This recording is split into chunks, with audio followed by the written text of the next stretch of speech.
Hi, everybody. Hello, what's up? Welcome back. Remember us? We're It's the been a guys. while. We're the guys from the 2 weeks ago Yes, welcome to season 2 season. of Pticha. Yeah. You can tell by the new background. This isn't a green screen. This is an actual Yeah, it's painted thing or printed. or printed. It was painted It was and, painted, and exactly. then printed. Yes. Yes. Painted and then printed. So if you watch spoilers of this this season, this Pticha season on national media, so we hope they didn't ruin your suspense. Yeah, that's Yeah, that's a good okay. point. You got to stay off social media. Yeah. Okay, we're back after a break, so hopefully you remember something. Today we're on page 587 of Kabbalah for the student, starting at item 42. So we can get that ready. We're continuing the topic of bitush, of or makif and or pnimi, and zivugim, and the lowering purification, izdakhut, thank you, of the masach. So we'll cover that extensively today. And that's it. So how was your holiday? How's it going so far? We're still in the middle of Sukkot. Yeah, amazing. Yeah. We have like huge events each night on the roof of the center, like 1,000 people, because we have like these big meals in the sukkah. Very interesting. Yeah. So we built a giant, what's called a sukkah, or I guess a tabernacle. Maybe I think they translate it as like a hut. I don't know, something. It's like a thatched roof, built on structures, and it covers like almost the entire roof of this building. It's very impressive to see. Yeah, so many people. So that was nice. And before that, we had Kippur, which is also a big event here, because people don't have anything to do, so they come to the center for one day and study a lot together. And before that, we used to have Rosh Hashanah. What was before that? Yeah, we had Rosh Hashanah. So that was also nice. Another the New Year. Huge event. So now it's the year 5779. So we have... Time flies when you're having fun. Right. Yeah, we have like okay. 220 years, 21 years. Yeah, it feels like just yesterday. The it final was, correction. 5,500 or something, no? Yes, so that's exactly it.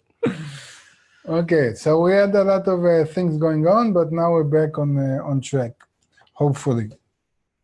So we'll do a review. Yeah, it's going to be a pretty quick one, and then we'll get right into the material, see how far we can kind of move along.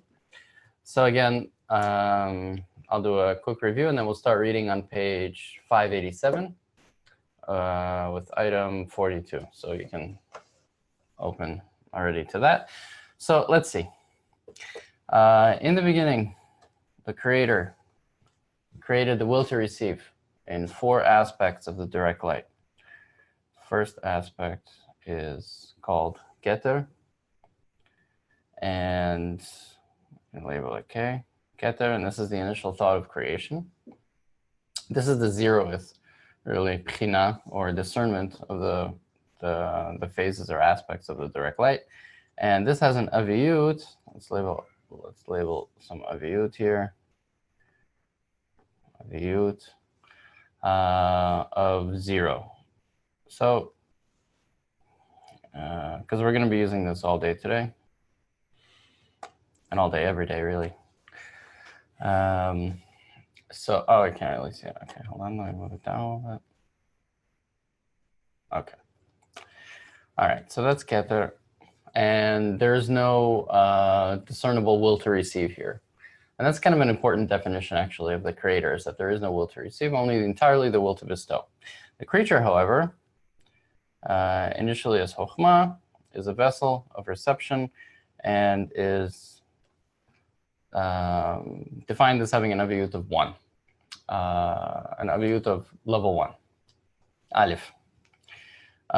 This turns into Bina, which now wishes to bestow, similarly as Chokhmah wishes simply to receive, as almost like an embryo in a womb, no intention, just the simple aspect of reception. Bina is already the aspect of bestowal. These two combined in order to, Binah is the desire to return back to Keter. So in order to do that, Binah builds a massive adaptation of itself to the creator, a system called Zer Anpin, or Tiferet, in this case, which bestows while it receives, and this gives it an aviyut of 3. And we have finally Malchut, the will to receive, that is generated by Binah in order to make the creature to be like Keter. And this is defined as an aviyut of 4. Okay, so what happens after that? So the creature feels its disparity of form from the creator, from Keter itself, and in order to continue progressing back to Keter, it performs a Tzimtzum Aleph. After Tzimtzum Aleph, the creature is left with nothing, basically a screen on top of all of its desires, and now it can use the screen and gradually let the light start filtering through the screen, to just like the sukkah that we have on the roof of this building that gradually lets light filter through its thatched roof. It lets light filter now into the desire itself, but only for the sake of bestowal. That's the deal. From now on, Tzimtzum Aleph has restricted all intention to receive for itself. Okay, so what happens after that?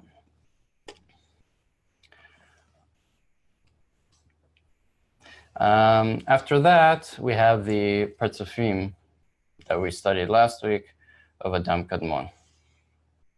So if we look at the Partzufim, here we have Belgalta,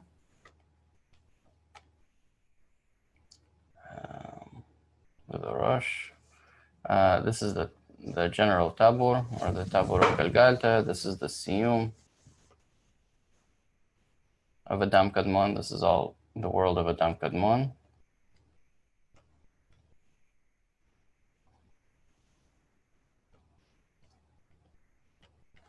And this is Galgalta. So Galgalta has its own Zivug Daka, which elicits a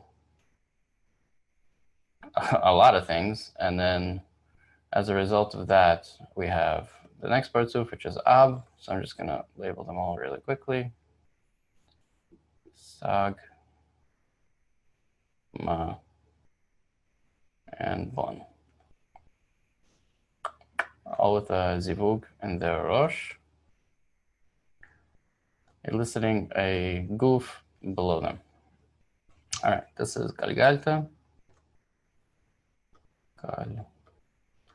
Galgalta. And this has what we're going to study today, and Arishimo of Itlabshut of 4 and Aviyut of 4. Ab is 4, 3. This isn't a fraction. These are just separate numbers, but the Itlabshut is above the Aviyut. We'll talk about this all today. Sag is 3, 2. Ma is 2, 1. And Bon is 1, 0. Just a second. So, yes. Just a second before Dan continues, I see some new faces here. So either you turned your online cam for the first time, or I got senile, or you're truly new.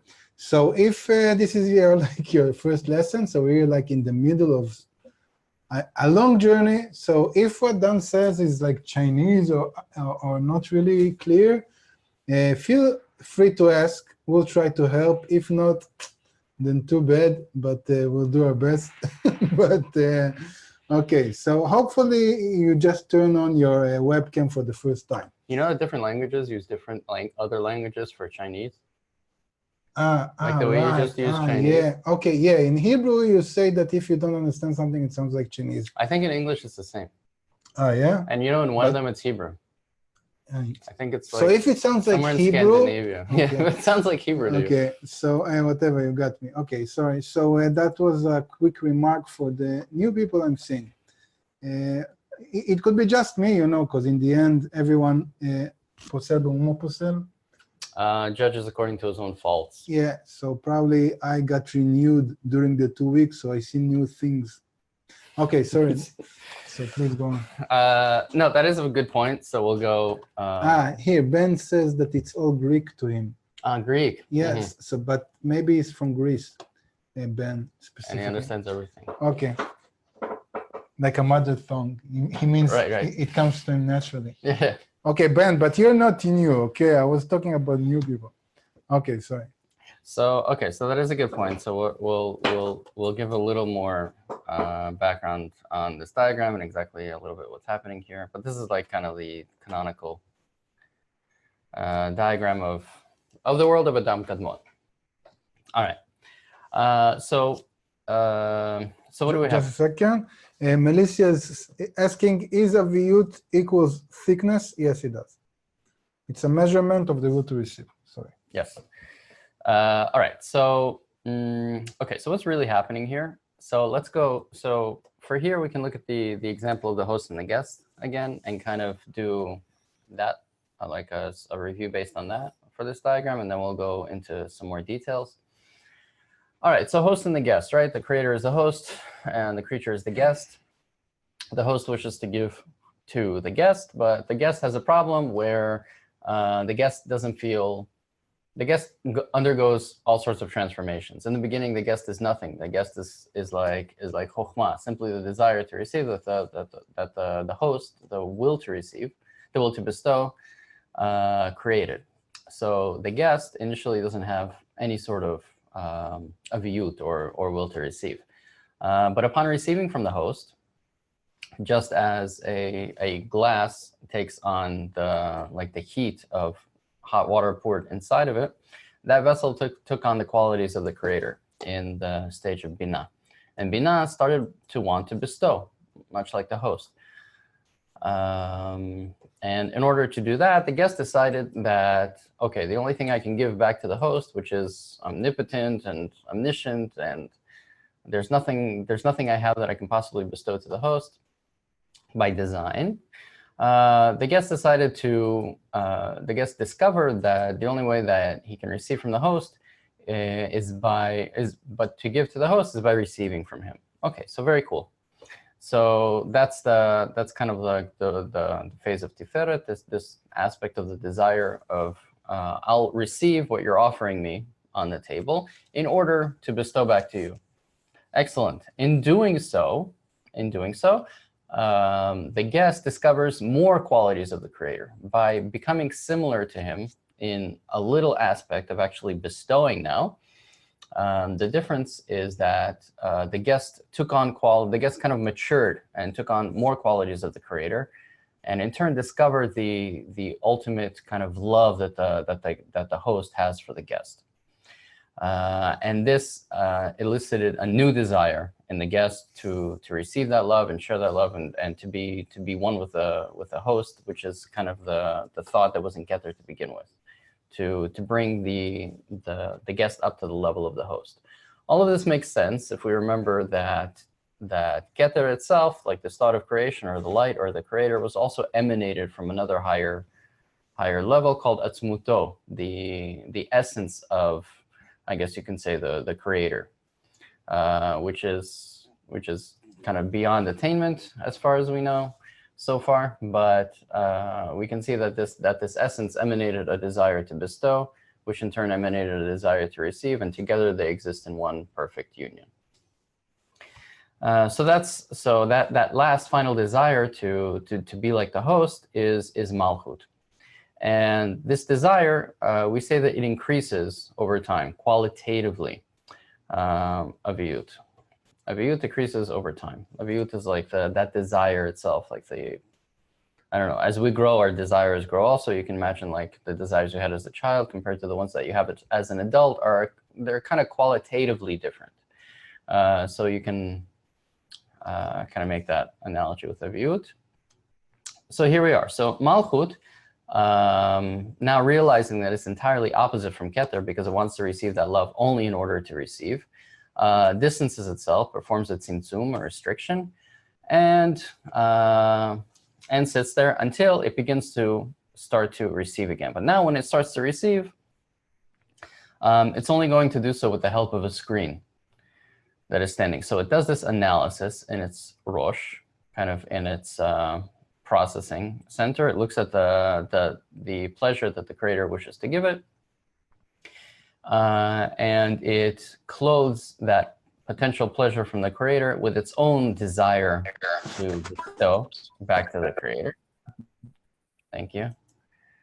Its own desire to bestow back to the creator. And then anything that's left over, anything that it succeeds in actually clothing for the sake of bestowal, it allows into itself, into its kilim, into its kli. In other words, the creator offers, like a cup of tea, let's say, to the creature, and the creature says, okay, I can drink 20% of this tea for your sake. The rest of it I'm not going to drink. So here we have this partsuf called Galgalta, the first partsuf, with that same aviyut, that Malchut kind of woke up with after the tzimtzum. That's the aviyut that we have here, this aviyut 4.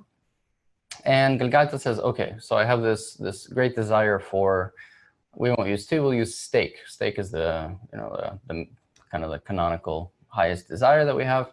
So we'll say, all right, so I can have 20% of, I can enjoy 20% of that steak. This whole thing is not the scale, so I'm gonna enjoy 20% of it inside, and I'm going to not enjoy the rest of it, also for your sake, outside here. That's the remaining 80% in Galgalta. Okay, so we form a partsuf. Here in the Rosh we have a decision.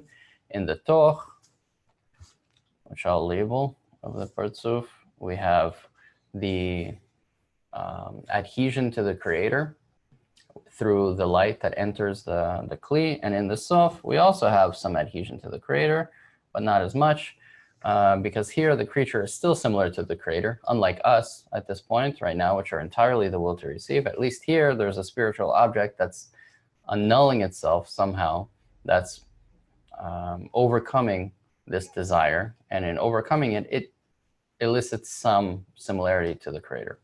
All right, so that's Galgalta.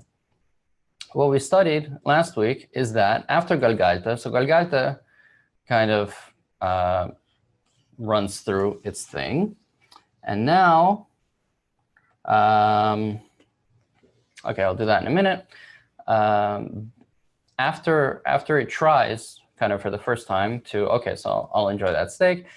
The problem is the 80% of the steak that's still left. And this is the bitush that we talked about last time. So you have the or pnimi, which is the 20% that the creature has inside, that Galgalta has inside, versus the 80% that's still sitting there and pushing to get in. The creator's kind of process is to take all the desire, take all the pleasure, and put it into the creature.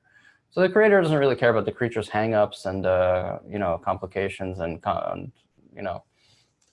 whatever psychological baggage that the creature has. His job is just to shove all of that pleasure into the creature. But the creature is resisting this, and this resistance is much easier when you're not eating anything at all. So if you're on a diet, it's much easier to actually abstain from all, of some particular food that you're not allowed to eat, instead of eating just a little bit. Because as soon as you eat something, you remember sort of, how good it is, and this pleasure kind of like explodes and takes over you, and then it's much harder to stop. So the creature, instead of falling into this trap of consuming more of the steak than it can in order to bestow to the creator, decides to just back off from everything. So it backs off and it loses some aviyut. The creature says, all right, I tried the steak, didn't work for me because I wasn't able to consume all of it. What can I do? Let me try with the fish. Okay, so now Ab comes out with an aviyut of level fish 3. But it remembers, and this is the other Rishimo that we'll talk about today. It remembers that the day before, or in the previous Partsuf, it had 4. So that's what these numbers are. So the top is the memory of what it had, and the bottom is the current aviyut that it has now. And you'll see that, like, you know, a common question is, why is Galgalta 4-4, and then Ab is 4-3, and Sag is 3-2, and Ma is 2-1, and so on? Why doesn't this pattern continue? Why isn't Galgalta like 5-4, for example, or something like that? So the 4 here is the Rishimo, or the memory of the previous desire which it clothed. And what is the previous clothed? Here, Malchut of Ein Sof. That's why it's 4 here. We had the entire Malchut of Ein Sof clothing all of the desire before the Tzimtzum, and that's what Galgalta kind of remembers here in this Rishimo, while not having lost any aviyut, because there was no Partsuf. There was only Tzimtzum. Anyway, so we continue to Ab, and so Ab loses this level of aviyut, and now you can see that the pattern continues all the way down to Sag, Ma, and Bon. Cool. So that's where we are. So all of these Partsufim are the guests, or the creature's attempts to come closer to the creator. So it runs through all of these guys, and then we'll see kind of what happens after, or you can argue in the middle of this process. And then eventually the creature comes to complete equivalence of form with the creator, and we're done. And we have the final correction, and everybody can, you know, live happily ever after. All right. So hopefully that was an extra few minutes for some new people. Hopefully that was helpful. If not, actually, you can ask questions if you're completely lost. So we'll get to those questions. But now we'll continue a little bit with the review from last week, and then start the material on this week. Okay, so review from last week, we talked about izdakhut, which is purification of the screen. So let's take a look at what's happening here. So Galgalta, we'll take a look at the first Partsuf. It's not last week, it's like last year. Oh, last lesson. Yeah. It's last business week. So Galgalta, so let's see. All right, so let's say that there was a screen erected over Malchut, right? Tzimtzum Aleph, we're going to call that. This screen is Tzimtzum Aleph, and you can kind of say that this is the same screen over here. Now, when Galgalta decides to accept some light, accept some of this pleasure for the sake of the creator, it emits, or it emanates, a brand new 10 Sfirot. 10 Sfirot that were hitherto non-existent. And they come down like this. So I'm going to illustrate this as a different color to illustrate that they're different. And we have a new screen in the bottom called the ending Malchut of these 10 Sfirot. This ending Malchut is the one that during the purification step, as the Partsuf is backing off all of this desire, like it's pushing away the stake, this is the one that purifies back up. It purifies all the way up to the Rosh of Galgalta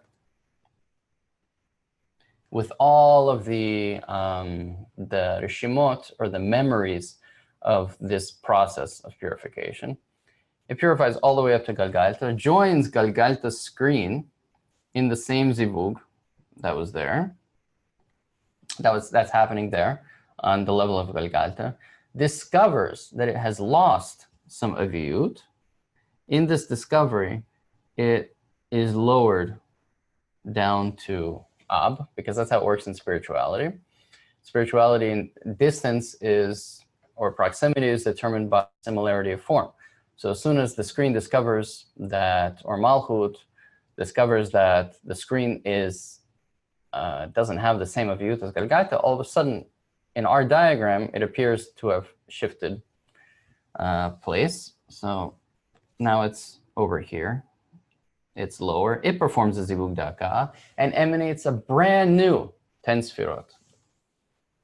These 10 sfirot of Ab are generated down here with their own Malchut HaMesayemet, the ending Malchut.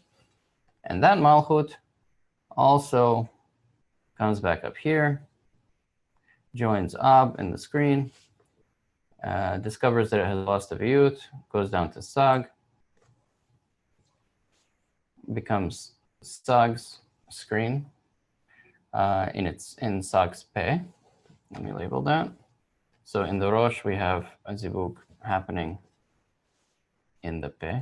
Oops. The Peh is the location of the zivug in the Rosh. Cool. And then a brand new 10 sfirot. Let's do red. This is fun. All right. Sag. So you see the pattern here. This one. This one. Goes up to Sag. Comes down to Ma. I think I have one more color. Whew. Go for it. I'm doing it. Ma and yellow. You didn't have so much fun since kindergarten. I know, this is so exciting. Yeah, that's very cool. Okay, so what I'm trying to illustrate here with the colors is that the 10 sfirot that are being emanated are new, and the screen, the Malchut Mesayemet, it comes down. This is the one that moves along, so you can kind of see how the screen is moving along with the colors. It's actually hopefully kind of useful. Let's see, for Bon. And then Bon has, you can almost say that Bon doesn't have almost doesn't have a zivug because it has no aviyut. There's no desire at this point. This is like the aspect of the creator that the creature discovers in itself, where it's like, it's a question. So we're just gonna say it does that. All right. All right. We have questions. Okay. Okay. Questions. So first question from Ben is asking, I thought we were looking at the descent. Isn't the final correction still a long ways off? You've mentioned the end of correction. Yeah. Yeah, but I mean, it all from the perspective of the creator, it happens instantaneously. From our perspective, right, because we experience time in corporeality, we're experiencing like these, you know, you can think of the universe as like a series of three-dimensional or n-dimensional frames that are just moving along in time, and we're experiencing each frame second by second or half second or whatever it is. That's because like we're inside it, right? But being outside of it, having a spiritual perception of the universe, you see the whole thing as one. So it's like a three-dimensional film strip. So the whole process kind of exists as one perfect system. So yes, I mean, compared to for the development of the system and everything that we study, we're still far away from the final correction, but we're not really that far. Because what happens is you have Galgalta, Ab, Sag. Sag comes down below the Tabor, breaks, has a whole bunch of stuff, creates Adam Rishon, all the souls of the righteous, correct this Sof of Galgalta, bring it back up to the world of Atzilut, and then there's correction. So it's not, there isn't really that much. On the creator's perspective. From the creator's perspective. Yeah, no time. Alessandro is asking why Galgalta and Ab have the same clothing of light. Number 4. Itlapshut. Yes. Yes, okay, good. Good question. Why? Because Galgalta 4 has Itlapshut, the remembrance of the clothing, because that's what Malchut had. Malchut, before the Tzimtzum, had clothed the light of level 4. And Galgalta, having never, so Malchut didn't go through this process of Izdachut. Malchut never purified itself. There was no screen, there was no partzuf, there was none of that. It was just boom, tzimtzum. So it never lost any aviyut. A different question would be, why does Galgalta have aviyut of 4? And that's why, because Malchut never lost aviyut. Galgalta has the itlabshut of 4 because that's what Malchut had to begin with. And Ab has itlabshut of 4 because Galgalta had aviyut of 4. So this 4 comes from Malchut of Ein Sof, and this 4, these 4s are the same. They transfer from Galgalta to Ab, and we're going to talk about that more today. Karen is asking, which diagram are you referring to at the end of the article? So if you go into page 832, you have diagram number 29, which is the Izdachut of the Partzuf. This is what Dan is actually referring to, just emphasizing less details, because in the diagram you have a division of each of the Guf and the Rosh to 5 aspects and how each aspect is working. So, but if you want to relate to what Dan is talking about, that's diagram 29. And also on diagram 30, you have how the Partzuf works, also what Dan mentioned. And in 31, you have more about Izdachut. So if you want to get into more details, you can surely do that. Okay, last question for now, unless you want to take live questions. Alessandra is asking, after the light arrives to Bonn, what happens? So after it arrives to Bonn, the creature is done. It has gone through this whole process on the level of kind of a Dam Kadmon. And you can say that... yeah, like this level has... I couldn't find I couldn't find a good translation, because in Hebrew you would say that שזה מיצה את עצמו, זה הגיע למיצוי. In English, Google Translate tells me it's extraction, but it's not extraction. Extraction no, is about like Mitzu is like you realize something to the end. Out. Yeah, like you realize the full potential. Isn't that it's the like word wringing for that? out? It's like wringing out like a towel. Yeah, like water. you take like the sock out the... of something. You're like realizing your fullest potential. That's like Mitsuis, but no word for that in English. Like that's what I was saying about the... Like maybe it's revelation. Like you have revelation of everything, of the creator, you and the creator. Revelation is like to reveal something which is new. Here you're talking about Mitsui, is like you take something and you like live the moment to its fullest. Just picture like a mine, like, a mountain, full of minerals or something, and mining every single part of it. It's done. It's completely out. Like there's nothing left. That's what I was saying about the final correction, is that you can argue, since there is no time and these events kind of branch out, is you can say that Galgalta comes out, and then Ab, and then Sag, and Sag during this whole process actually comes down on the tabor, corrects everything. Sag is Bina, corrects everything, and then Man, and then Bon, and the final correction is done. Okay, so you can say that everything kind of happens in Sag during this process.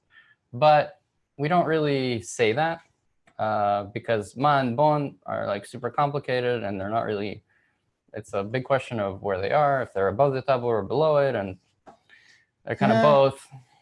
So that's why it becomes complicated. Yeah, it's like Dan said, it's like when Sag goes down below the tower, it's like opening a new mountain. But when I did this pantomima, how do you say it? Mime? Yeah, when I did this mime movement, I'm not going crazy. I just try to express this word, because it's really hard that you don't have this word in English. Because mitsui also in Hebrew, it comes from the word mitz, which is like juice. That you take all the juice, like Dan said, all the minerals in the mountain, like live the moment to its fullest. Like you need to have a word like this in English. Contentment. Oh, contentment, it's like, doesn't matter. So, should we? Okay. Continue? Should we invent a word in English? Yeah. Okay. Let's continue. I feel like there should be. I feel like yeah, like Google Translate says extraction, but what's extraction? Karen is saying schmaltz.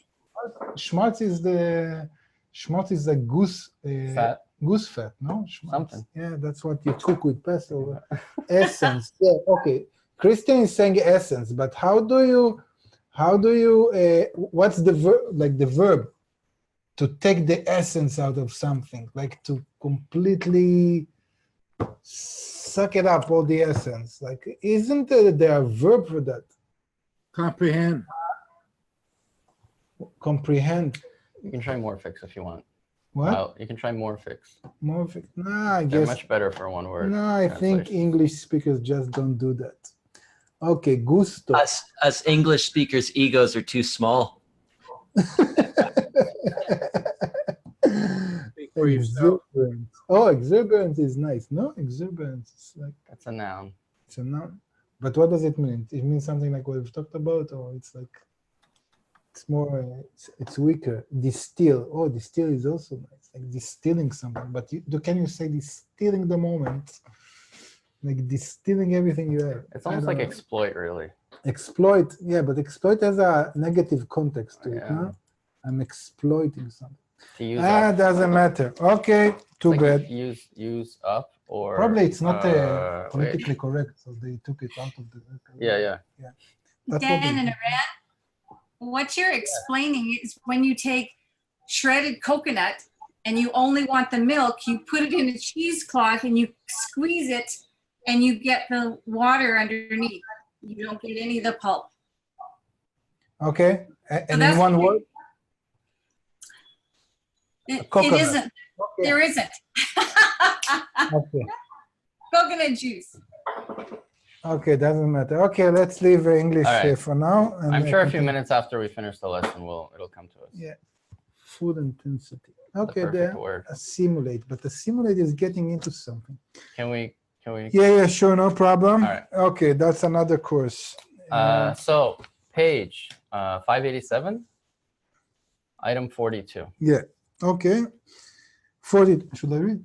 Yes, please. Okay, 42. This thoroughly clarifies the reason for the decline of the levels one below the other during the Concatenation. we said that this word is All right. problematic. So here I need to. Concatenation. Just a second, let me say it. Concatenation. Concatenation. Okay, just now remark. So here's okay. So now we need to do the English thing again with the Hebrew. All right. So the Hebrew word here is ishtalshalut, right? Yeah.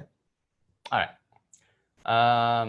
Ishtalshalut is like a cascade. Okay, so instead of concatenation, let's use the word cascade.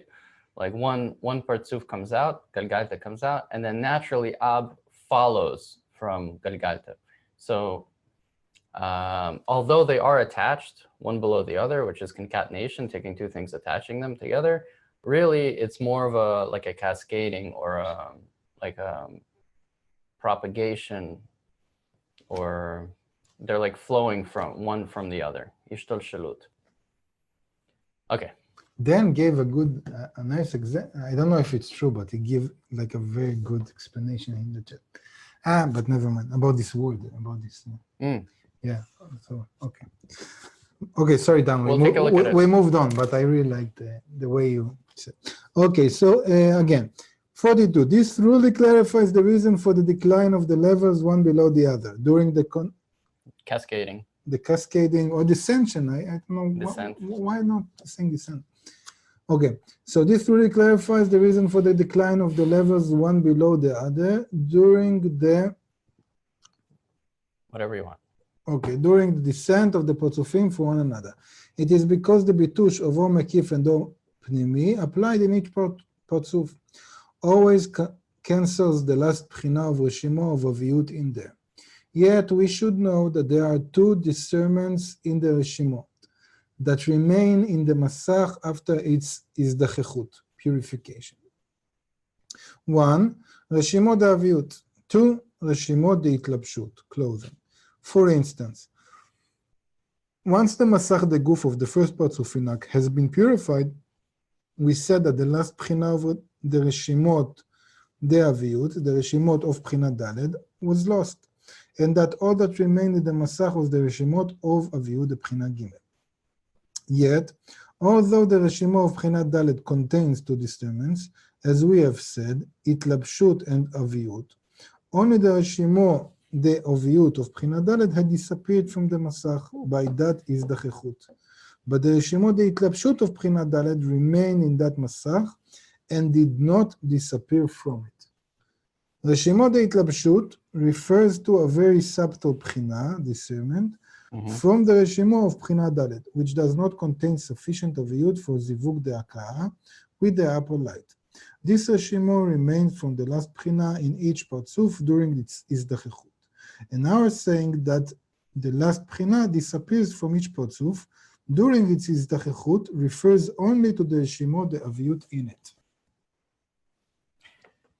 Okay, so that's kind of what we covered in this process, that only the Reshimo of the Aviyut disappears from the Masach. So we have this Reshimo of Aviyut, and it disappears from the Masach. Okay, let's talk about Reshimot for a second. Imagine that you have, not you, something has no memory, and it's exposed to the same conditions. What would it do? It would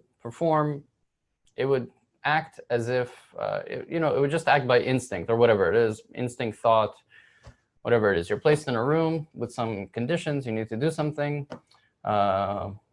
whatever they are. I should have thought this example a little bit more through. I'll help you through. It's in many examples that we try to talk about individual agent, either in AI or in sociology. We talk about three aspects of an individual agent that can actually influence the reality. One, that it has some kind of sense of identity, what it is, a memory of what was, and communication with the environment. And if you want to take the communication out of the environment, you are left with something Melissa wrote, chain of events, so you can refer to it also as a Markov chain. So it means that we have all the information in each step. We have all the information of the previous, of what was until now, as one type of data. What there is now is another type of data, and that's how each link of the chain is working.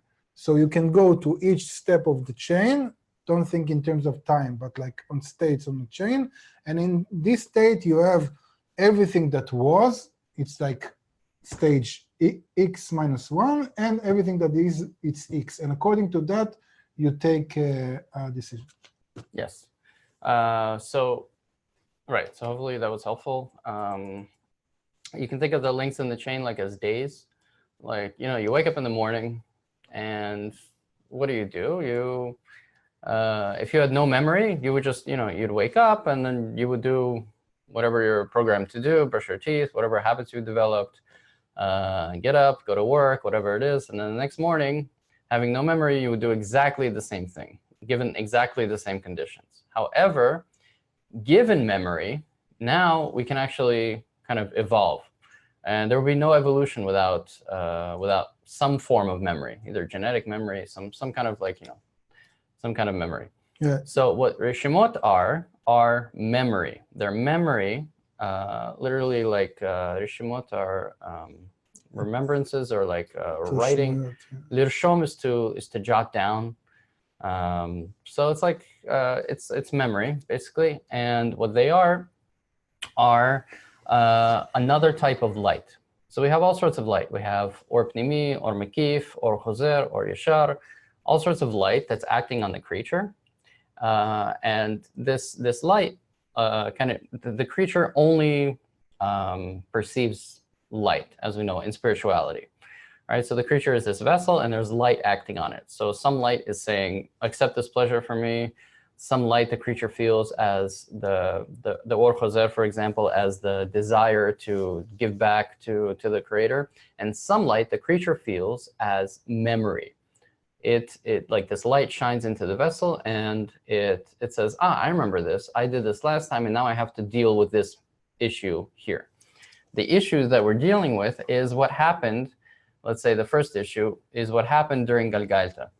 So, or actually even before that, we have what happened in Malchut Ein Sof. So Malchut Ein Sof performed Tzimtzum Aleph, built a screen, and now Galgalta, given the Rishimot, everything is driven by Rishimot.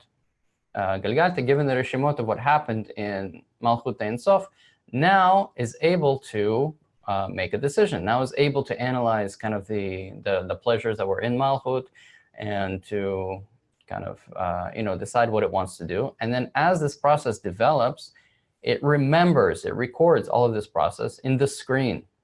The screen like tows all of these Rishimot along with it.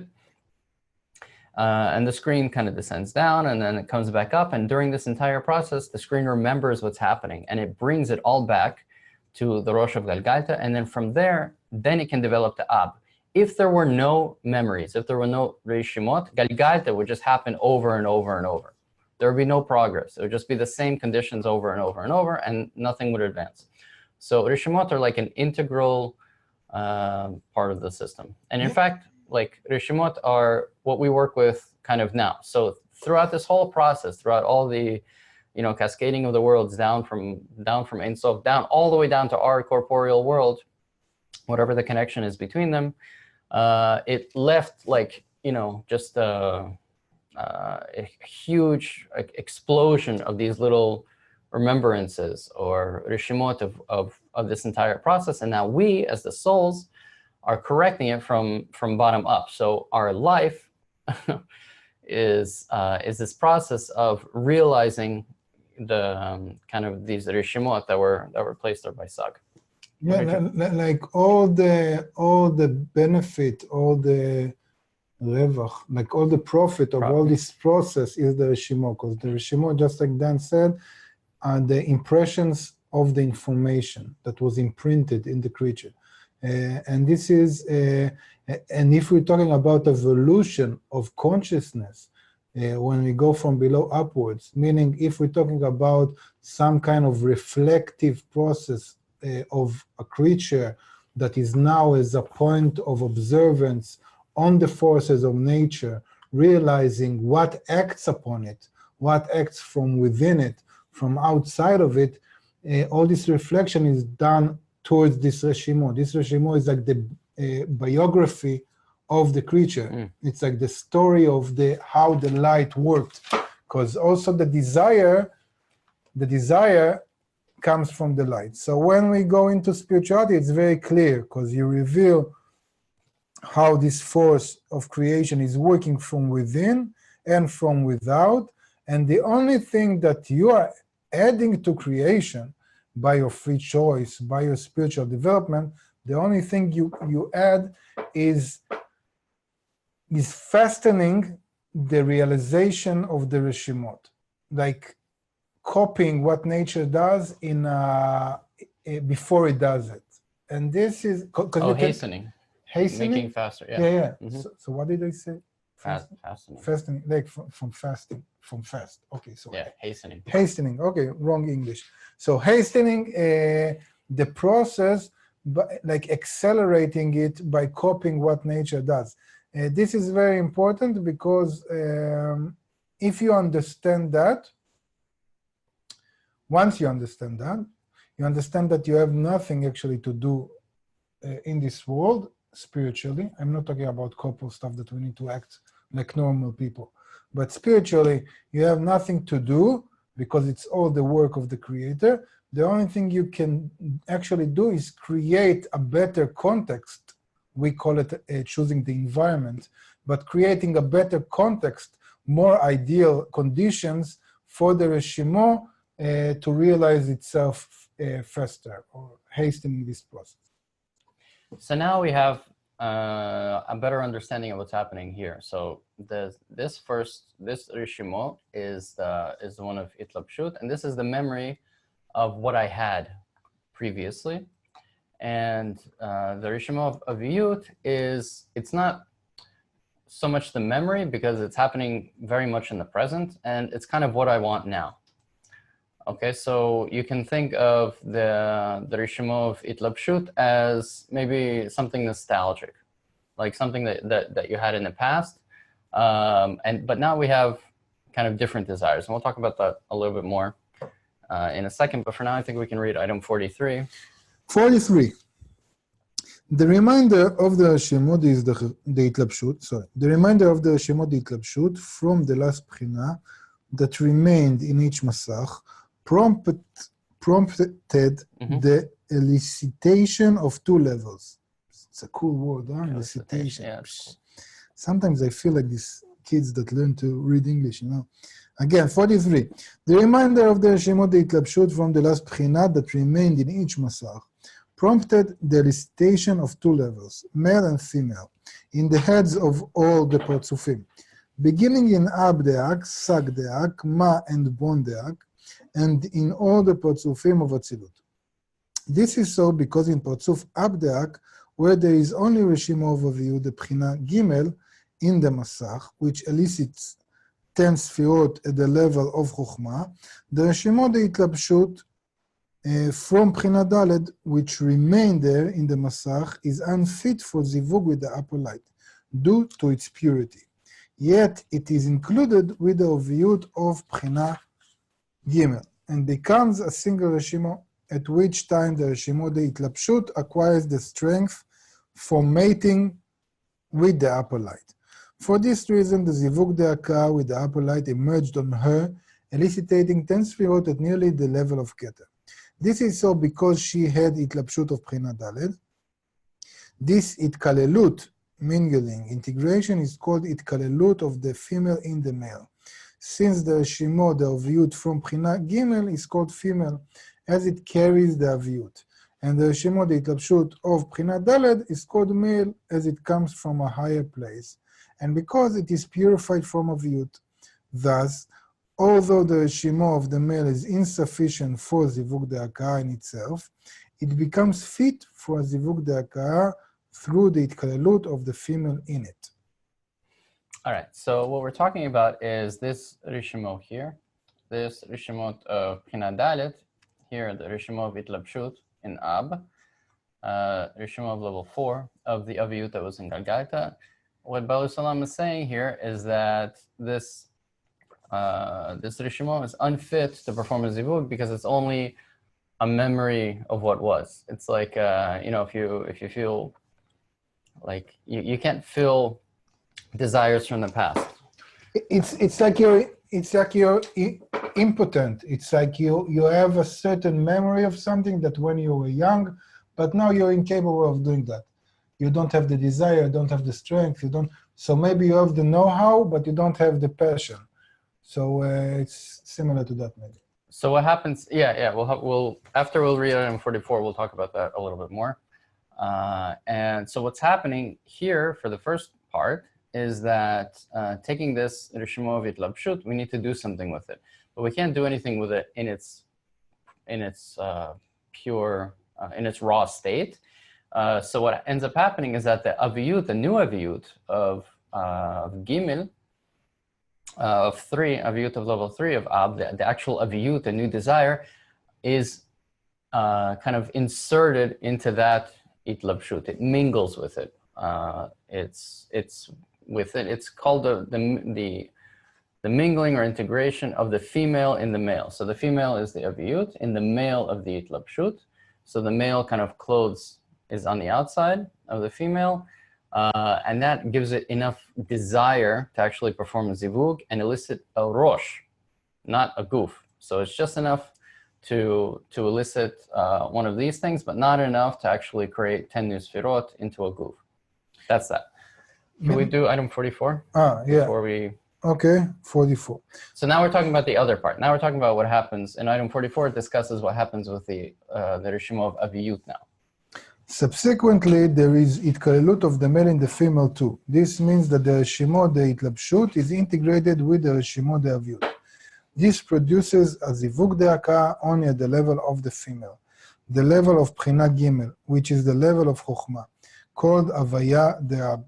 The upper Zivug, when the female is included in the male, is considered the level of the male, which is nearly the level of Keter. And the lower zivug, when the male is included in the female, is considered the female level, which is only the level of chokhmah. Yet, the aviyut in the male level does not come from himself, but by means of itkalelut with the female. And although it suffices to elicit the level of 10 sefirot from below upwards, called Rosh, this level still cannot spread from above downwards, in the form of a guf, which would mean clothing of lights in the kilim. This is so because the zivug de'akaon aviyut that comes from itkalelut is insufficient for the expansion of kilim. Hence, the male level contains only a discernment of Rosh without a guf. The guf of the parzuf extends only from the female level, which has her own aviyut. For this reason, we name the parzuf only after the female level, meaning parzuf ab. This is so because the core of the parzuf is its guf, the clothing of the lights in the kilim, and this emerges only from the female level, as we have explained. This is why the parzuf is named after her. So that's what we see in Ab. So we see that Ab is lower, on a level lower than Galgalta. And this lowerness points to the smaller aviyut that Ab has. But if Ab was able to perform a zivug on the rishima of itlabshut, on the level of 4, then it would be the same level as Galgalta. And in fact, it would be Galgalta. So, but we see that that having lost the level of aviyut, Ab is actually at a lower level than Galgalta, and this is kind of how we illustrate that. It's at a lower level. This rishima of aviyut is the important thing. The itlabshut is still there, but we almost never mention it. We never draw the rosh of itlabshut. The main thing that we care about is aviyut, because aviyut is like the desire itself, and in correcting all of the aviyut, that's the final correction, and we're done. Okay, so that's what's happening here. So now let's talk about the relationship between the two. So I had this, I jotted down this kind of this example of a way to think about it. These two, because it always kind of confused me, the intermingling or the relationship between the male and the female. The male is the itlabshut and the female is the aviyut. Just by definition, don't take it personally, either direction. So as we know, the itlabshut is the memory of what we had in the past. Okay, so if you think about something like nostalgia is, like this kind of like desire that we have for things that are, like this kind of pleasure that we're feeling now, but it's way from the past. And aviyut is the desire that we have right now. So if you think about, it's like nostalgia in the present versus its experience. Okay, so the itkalalut or the mingling of the female in the male is like experiencing nostalgia in the present versus the female and the male is like experiencing the present in nostalgia. Just imagine imagine going to your hometown, that you haven't been to either in years, or maybe you visited sometimes, and bringing your new desires there. Like you have this like feeling like, oh, I can go back to those things and experience those desires again. Like maybe drive to those places, go to those places, get like some pleasure that I used to have. And you notice that when you bring your new desires there, you can't do it. It just doesn't work. It's really annoying. Like you go to that place where you think that you would have fulfillment, and then you're just like standing there like, okay, I expected something better here, but now it's just like super in the present, and you don't have that like fulfillment that you might have kind of imagined. It's not good to do that. You go there and then you see that everything is smaller than you remembered. Yeah, everything, exactly. It's just, it's totally unfulfilling. And there's no, you can't fulfill that desire. It's not like a desire that you can actually grab the pleasure and put it into. And that's kind of the predicament that we have. And that's why there's no zivug on this thing. As opposed to, imagine taking everything that you have now, like all the desires and like,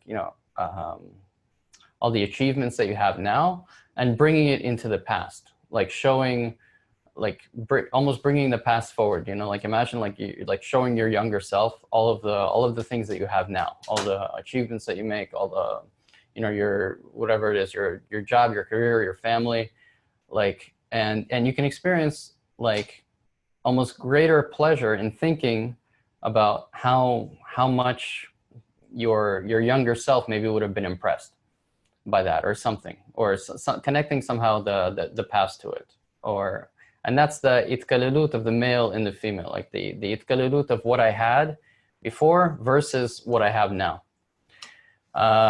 So I have a simpler example. Yes, please. It's like in my family. My wife can really listen to me and take into consideration what I have to say. In the end, we'll always do whatever she wants. Sometimes it's better even to shut up and just do what she says. Because I'm kidding, but no, that's not a joke. yeah, it's not a joke. But no, but I'm kidding. No, I need to say it because it's politically correct. Yeah, right. It's not Israeli. Everybody knows that. So anyway, it's very simple. When you think of it, think of your best, I don't know, think of your best state that you ever experienced spiritual something, like a sense of connection, how everything connected, either in your heart or your brain or whatever. Now think about your lowest level, that you feel like a dust, you want to kill everybody, you hate your life, you want everything to burn just to put a bullet in your head and get it over with, okay? And now you have these two states, okay? So if now I'm waking up in the morning and I feel like I want to die, okay? Or take antidepressant or whatever you do wherever you are in the world, okay? So that's how I feel. And now I remember this higher state. I cannot really engage in that previous state. I cannot raise myself above it. Although by incorporating like what I have now in that high state, in somewhat, I have like a desired something. I wish I was there. Actually, it makes my current state worse, okay? It's not nice to say that, but if I wouldn't have good states, then this is life, you know? We are all, think of prisoners in like some kind of working camp. This is life. They survive worse things than people who shoot themselves today or take overdose. They were like living worse than animals. But this is life, nothing to aspire to. But once you have a higher state and you feel yourself, it makes your current state lower. Mm-hmm. Now, having said that, what am I going to do practically with my state? So if I want to do practically something with my state, I need to take what I can from that higher state, but I need to work in the present. I need to act now. So I can take some kind of motivation. I can take experience. This is the most important thing. So it's not just nostalgia in a way of memory that it was nice to have. This is actually practical experience. Because now I see from experience that, okay, I've been to this state. I've been to worse cases. So if I'm like a small child that has no experience, then I think that this is like the end of the world. Oh my God, I don't know, now the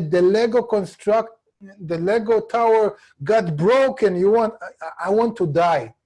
Like I built this Lego thing once and it broke down, and this again and it broke down, and again it broke down, and all the universe is coming at me personally, and everybody, and why do I have this worse luck, and why everybody around me is so happy, and I'm having this worst luck with this Lego every time, and like I want to die. I want to break this Lego, burn it down to the ground, kill everybody, and that's it, okay? And when you grow up, you get experience that you see that these things are like waves. They come and they go, they come and they go. And they build you, actually. It helps you. And then this experience from what was really helps you in this current state. Having said all that, one last thing. Mm-hmm. What really helps is to have this higher state constant as external to yourself. And this you maybe you heard that as working in the group, meaning If I build a context around me, an environment that plays towards me, they might be in a worst case, like they lost their Lego and their house and their family and everything, but they took upon themselves to act towards me like they're happy. You know, just like on Facebook, everybody's posting just nice things, and then everybody's going on Facebook and see how everybody has good life and only theirs suck, and then they shoot themselves or something. No, actually, the actual studies about how Facebook enhance depression and and stuff like that, because everybody's only. I don't think you need a study for that. I think Yeah, no, but everybody, you know, nobody's writing on Facebook, today I failed for the 1,000th time again. Okay, doesn't matter. Wait, that's So, okay. okay, that doesn't matter. So, where were we? Yeah. So if I build an environment around me that holds a constant state in which they hold the higher state, and by that they give me something that is called arvut, they give me confidence, they give me the sensation above my feeling that there is also now, not was in the past, not will be in the future, but also now there is a higher state than what I'm experiencing. Then I can practically change my perspective on what I have and see it as a present, and see it as a challenge, and see it as a gift and not as a blow. This is very important. Article 1 in Shamati, Nanas beside him, that's what it talks about.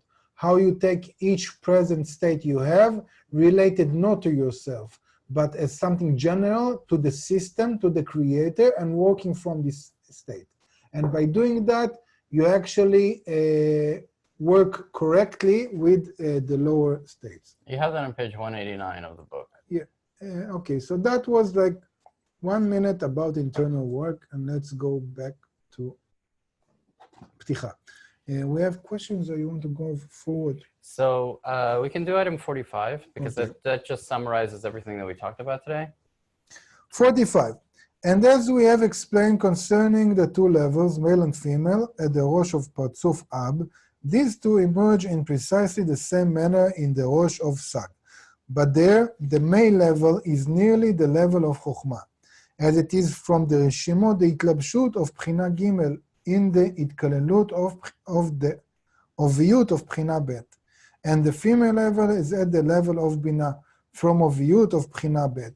And there too, the Parzuf is named solely after the female level, since the male is a Rosh without a Guf. Similarly, in Parzuf Madeag, the male level is nearly the level of Bina, called the level of Yeshsut, as it is from the Rishimot of Bchina Bet, the Itlabshut, with Itkalelut of Aviyut from Bchina Aleph, while the female level is only the level of Zeranpin, as it is only Bchina Aleph the Aviyut. And here too, the Parzuf is named solely after the female, that is Parzuf Ma or Parzuf Vak, since the male is a Rosh without a Guf. You will find it likewise in all the Parzufim. We have also traditions like in Judaism coming from that. Maybe it helps like to better have flavors in that, but you determine who is a Jew according to the mother. Although the name, the family name, or the name of what tribe he was from is according to the father. So like the root where it came from is like according to the male, and what it is at the moment is according to the female, because the female is like the concrete actual state. This is like the driving force. The female force is the driving force. The context, the information, the root, the general purpose is called the male, okay? Or you can say that this is male is bestow and female is reception. I'm writing down some Hebrew words that we heard. Pure. Okay. Shan. So Rishimot, singular, Rishimot, plural. That's the memory that we talked about. Hitkalelut is integration or mingling. You can think of like cold water and hot water in one vessel. Hitkalelut and mitkalelim, they come together to form one equilibrium. Hitlabshut is the clothing of something. Hizdachut is purification, or izdachut, as we call it. So you can see that in Hebrew, there's a very kind of like set pattern for all of these things. And this is the noun form of the infinitive, lehitkalel, lealbish, leizdachech, right? So this is why all the words sound like this, because this is the noun form simply of the word. Itkalelut is maybe the most important for our actual work, because Itkalelut is about using these two forces correctly. So think of it like this. We had in Malchut Ein Sof a reality of a circle. Everything was one, equal. The light filled it all endlessly. Then, after the Tzimtzum, we divided all of reality according to the screen, meaning according to what extent are we similar to the light. So this is already according to the screen, is also saying according to the desire to receive. So you can think of it like we created an integral and we divided the circle into small squares, small pixels. This correction of the pixels will be all the process of correction in time and in space. So we have small pixels. How again do we come back into a reality of a circle, meaning to the end of correction? We need to take each circle, which is built according to the will to receive, which is like the female, what we have right now. And we need to make it something like a circle, like a small circle, which is like the male. The example of the connection in a circle. Okay, that's why also you had it in traditional societies like the Greeks and the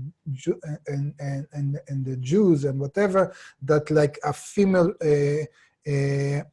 was like the image of a house, of a home, and the male was the connection to the public sphere, to the other parts. Okay, and this all comes from this principle, and this itkalelut means that you need to the best extent, to the highest possible effort that you can give to make your square as a circle, and by doing that you corrected that pixel, and then you have another pixel because there is no time. The next moment is a new square that has male and female in it. And you need to create this itkalelut with the others to create it into some kind of circles. And after a certain extent that we try to make as much as possible circles from the squares that we were dealt with, meaning we try to make like lemonade out of lemons, then the upper light comes, and this is exactly like an integral. It sums it up, and it adds something to it, and it creates out of this reality of squares, this broken reality of pixels, a whole new circle again, which is like Martikon. So this is spelled aviyut with an ayin? Yes. And is the khut with two chafs? What? Is it spelled is the khut? Yes. Yeah, you got it all right. All right. All right, yeah. So somebody has to write all of these guys in Hebrew also? Yeah, also you see... in Hebrew. So this is like Hebrew script. Merdad, I hope I pronounce his name correctly. Merdad asked, can you write them in Hebrew? And then he's saying, great minds things alike. So I think he referred to you. Okay, so there you go. So yes, is the khut, and aviyut, as we know, is aviyut. You got a compliment then. Okay, I think you want to do more questions or live questions? Did we finish? I just wanted to make one point about this thing. So we have two rishimot, the rishimot of itlabshut and the rishimot of aviyut. We have one for the rishimot of itlabshut, we have a rosh that comes out. For the rishimot of aviyut, we have a rosh and a guf. That was my kind of last note on this guy. And now we understand where the numbers come from over here, hopefully. So any questions about any of that material? Yeah, Next week, we're going to do Tanta, Ta'amim Nekodot Tagin Anotiyot. which Very is fun. exciting lesson. Yeah, it's fun. It's not so complicated. Oh, yeah. We have good questions. Okay, so Dan is asking, I don't know why he's referring to or like. No, I cannot refer. Dan, write the question because it's like continuing something that is not here at the moment. You're asking about Itlapshut and not about Tovut. Dan is asking also, my friends fuel my desire. And also Marcel is asking, how can I live in someone's thoughts and desires, someone's that I feel outside of me? Thank you a lot. Basically the same question. Actually, you're doing that right now. Can I say this first? If you think that you have thoughts of your own, you're completely wrong. You have nothing of your own. Go into, I remember when I started learning Kabbalah, I was in the university doing my BA, and then I went into a building of business school. And then I went to a building of art. And then I went into a building of medicine. And it's a completely different feeling, sensation. You just observe yourself there and you see it's completely different thoughts. And nothing that we have is of our own. We're completely operated by our environment. All of our thoughts, all of our trends, all of our desires, all of our compulsions, all of our ideas come from the environment. Now there are many experiences also showing that even the biggest sports star or politicians, actually if you took them out, or businessmen, if you took them out of the current network and studied them in a different network, they won't be able to fulfill themselves in the same way. So don't give credit to yourself too much, but what you do by nullifying yourself is actually determining that all of reality is not about you, it's about the creator. And once you do that, you actually relate to the other parts of creation, meaning everything that is outside of you, the same way that you relate to yourself. This is called to acquire an upper mind, a upper heart, a bigger things. Alessandro is asking, what is the scope of Itkalelut in the Reshimo? Which is the link between Izdachechut and Itkalelut? The scope of Itkalelut and the Reshimot, so it's two different Reshimot. You have it's like it translates almost one-to-one to our sensation now. You have the memory of what you had before, some fulfillment that you had before, some desires that were fulfilled, some previous state, like Aran said, versus the aviyut of the desire that we have right now, like the sensation of what we want at this moment. The scope of Itkalelut. Yeah. Oh, Itkalelut in the Reshimot? Izdachechut is like the Reshimo going up to the head.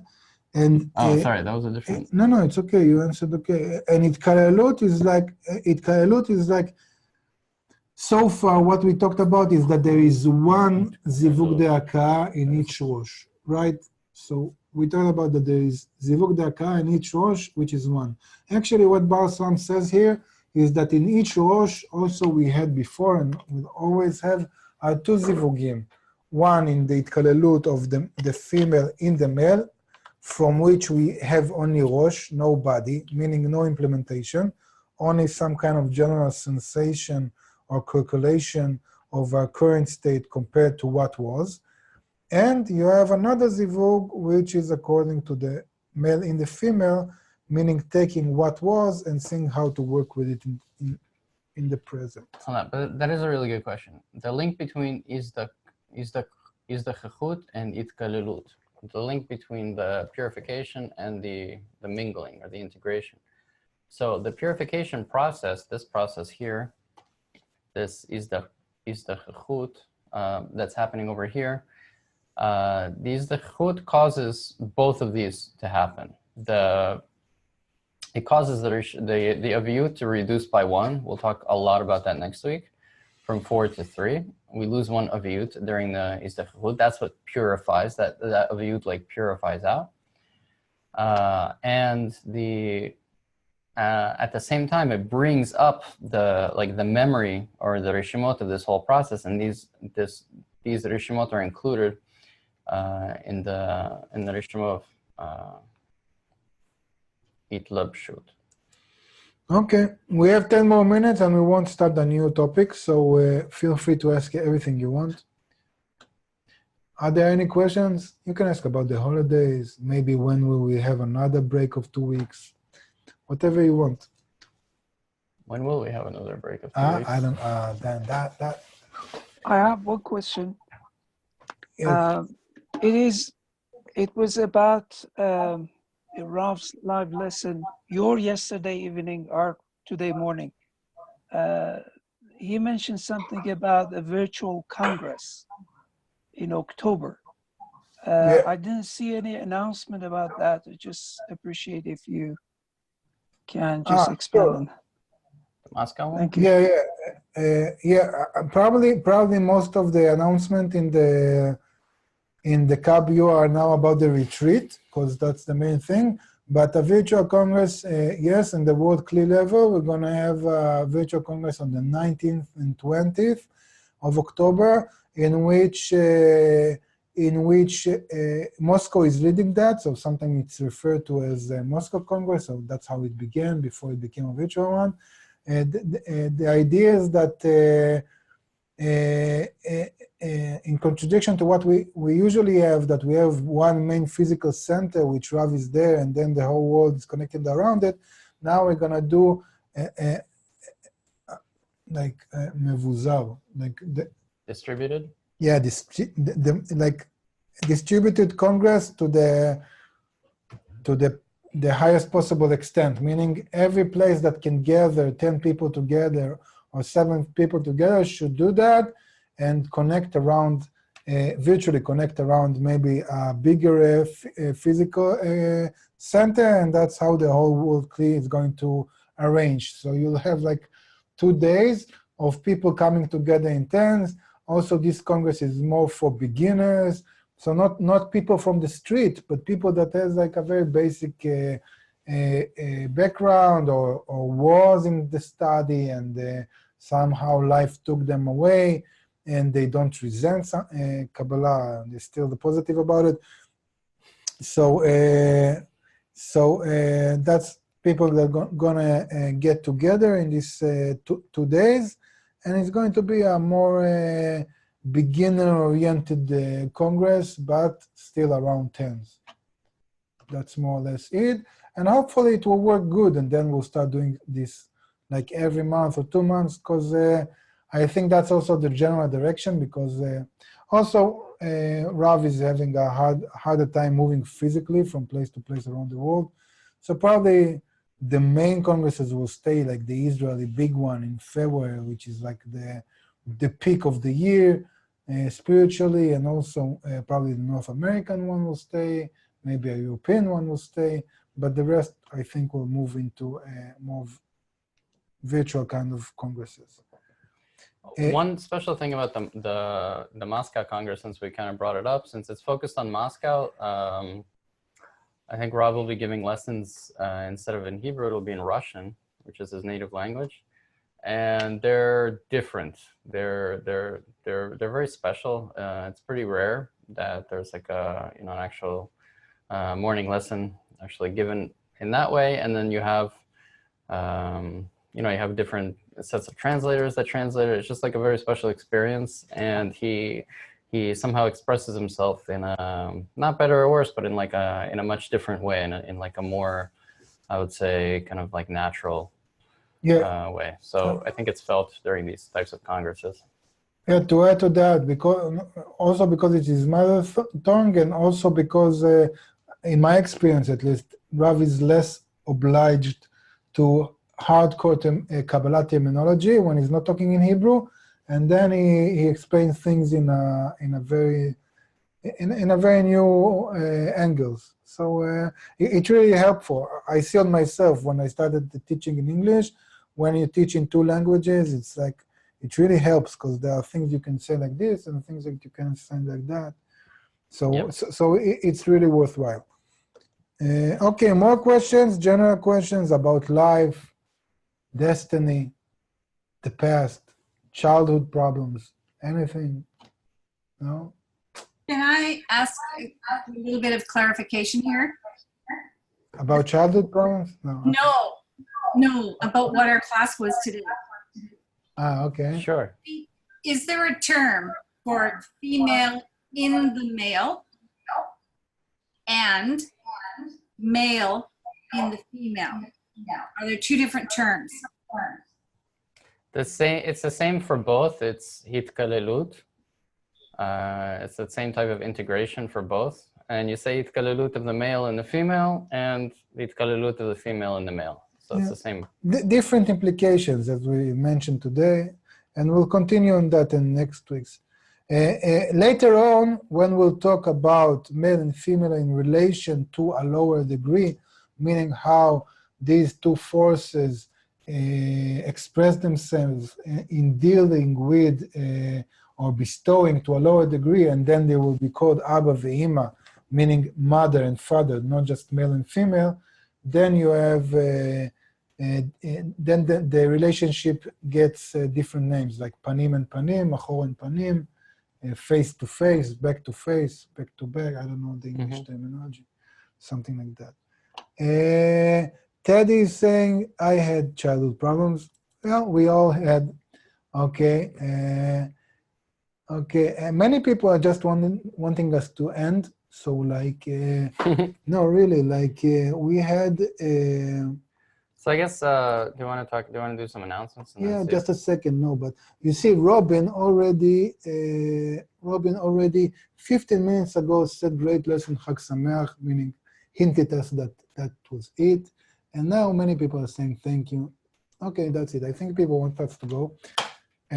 Let's do announcement and then announcements. So when is the virtual congress in October? Do you know? 19th and 20th Okay, so of it doesn't. October. So it doesn't. Yeah. That's good. It doesn't impact the retreat. I'm which going is- to London for the first time to see the group there. Oh, very good. Yeah, we'll see how it goes. Yeah. Okay, announcements. Thursday, September 27, our grad class with Mike Kellogg is back. Okay, so those of you who asked, it's back.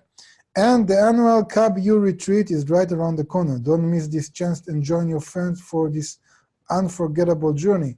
There are a few more spots available. Register now. I really wanted to go to that. October 5th through 7th. Yeah, I really wanted to go Neve to is that. going.